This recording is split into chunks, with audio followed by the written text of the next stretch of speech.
و مجارد گل برایس هوگر علی روا برای چافداری یا بازرگانی هولی از زیرتر بحث کم برای هوگر تو گل گل بخیر که خوشحال می نفس گل مدانه جاری پلانات چافداری کردن بازاری یعنی دو بابت مهنه کومکا پرزگری کو آلوزی و شرا نافچه داد بینین و خوشحالی و کومکا هلکفت و خوشی و جشن و نوروزی مطرح کردن جبوی هفت سنگیت نوا بازاری ده هبت یعنی نه ضرر بازرگانی بکوت چی که رنگ پرزگری بوانوش شبن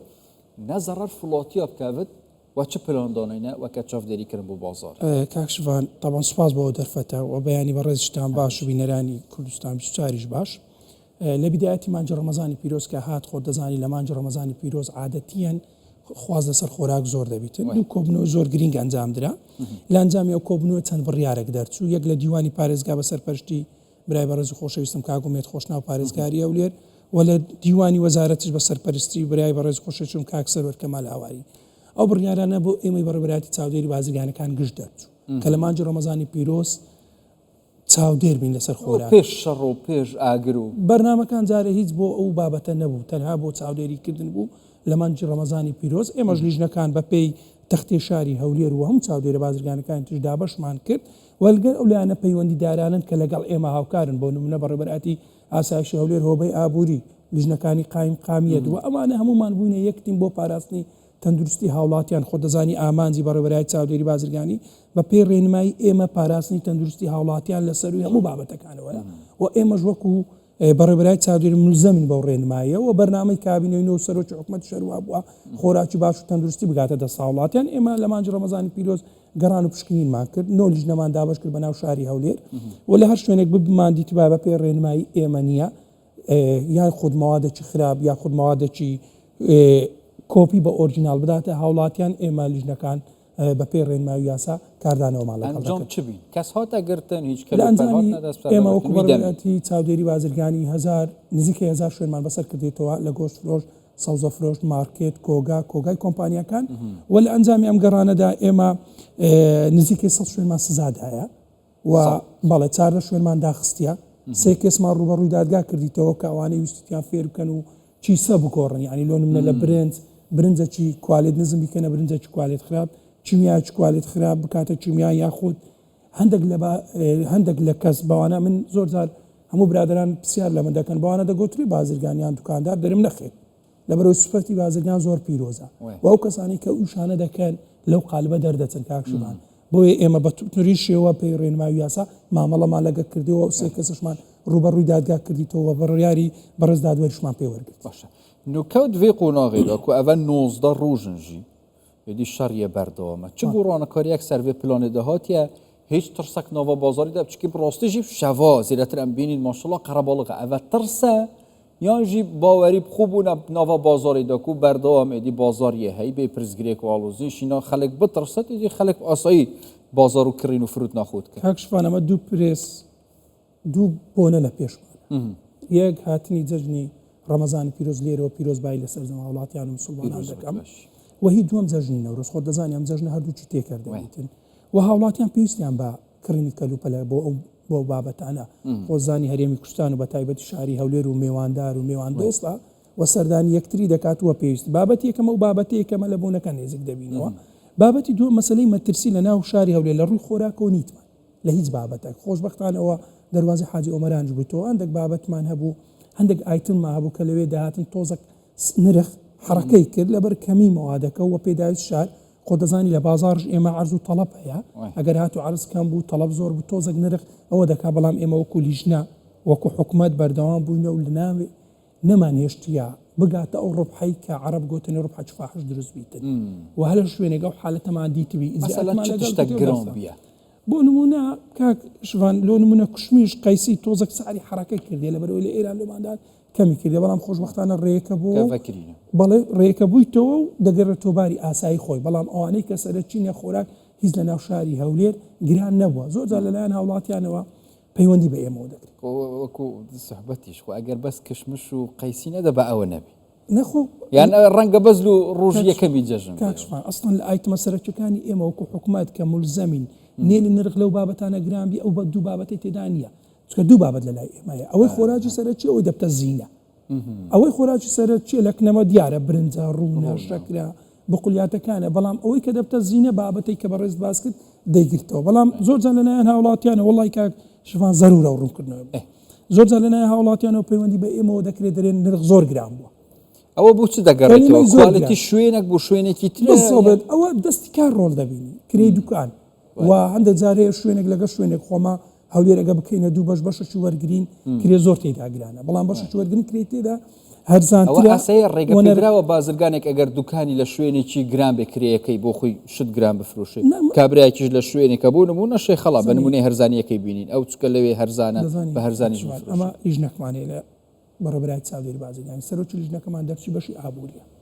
لۆن لەگەڵ شوێنێک دێن تەعامل دەکەن کە دەرێن نرخی گران و شکات دەیان خۆمان لیژنەکان سەردان دەکەین ئەو لیژنەیە دێ دراسە دەکاتن ئەو مەسارفانەی کە لەوێ هەیە ئەو ڕوبحی کە دەیاوێتە سەری ئەگەر بگاتە ئەو ڕوبح فاحشەی کە باسم کرد ئەوە پێیدا دەبەزێن ئیجراعەتشی لەگەڵ مەسەلەن بۆ نمونە دەبەزەیتە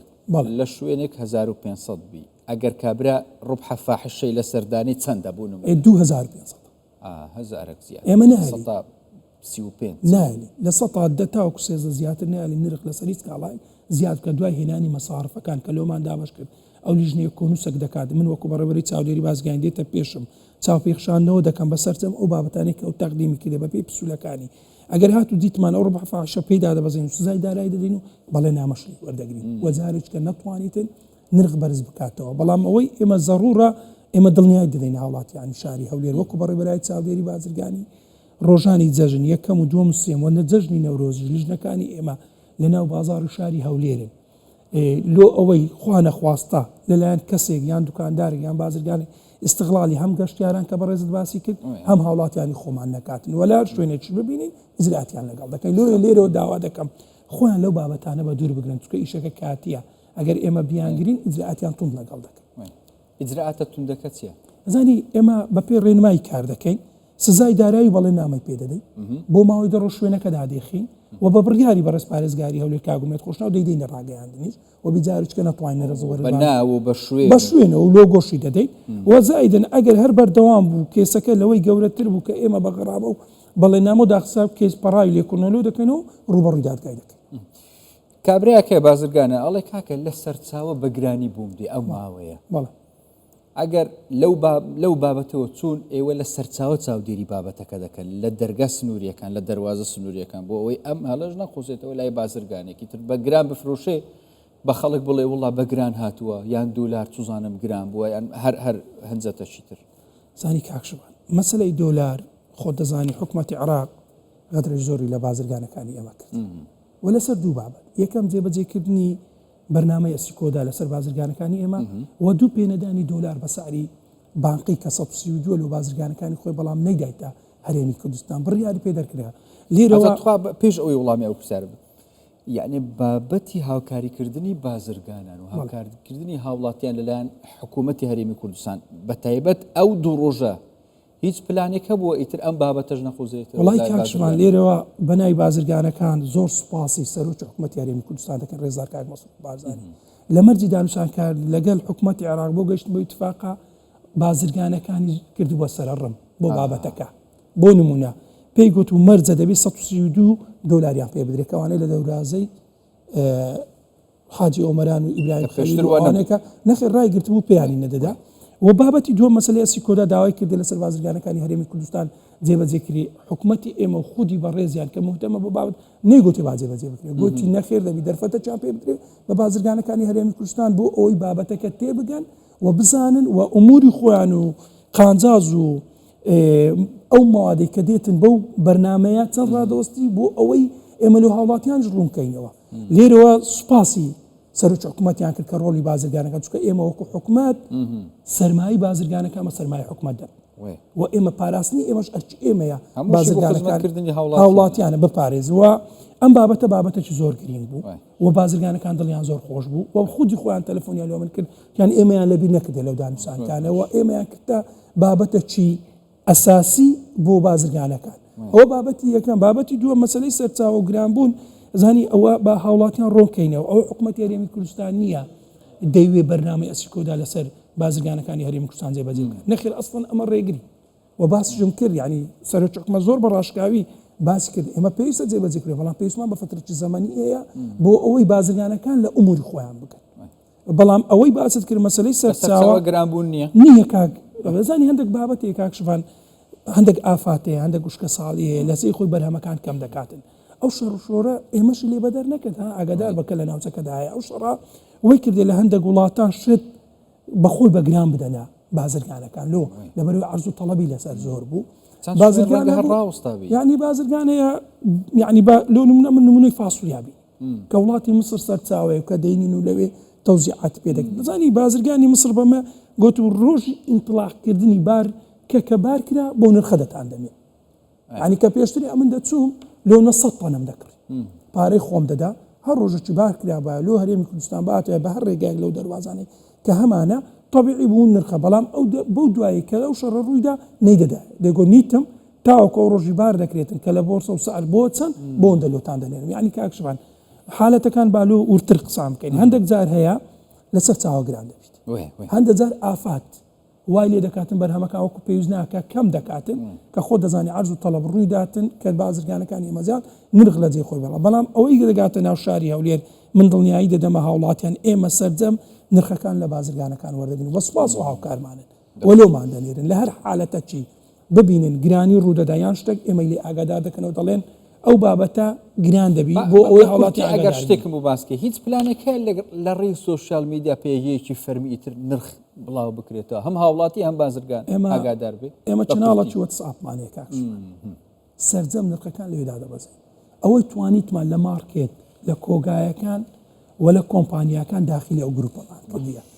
هەر لەوێ نرخی هەتا سەوزۆمیوەشی لێ بڵاو دەکەینەوە بۆ ئەوەی دوکاندارەکان بزانن کە بە چەندی دەدەن تووشی سەرپێچ و سزانە بالضبط گەلک سوپاس بەڕێ سۆگر عەلی ڕێبەری چاودێری و بازرگانی هەولێری هەنگێڵمەدا بوون سوپاس بووە هەر بژی گەل لە خێرەتی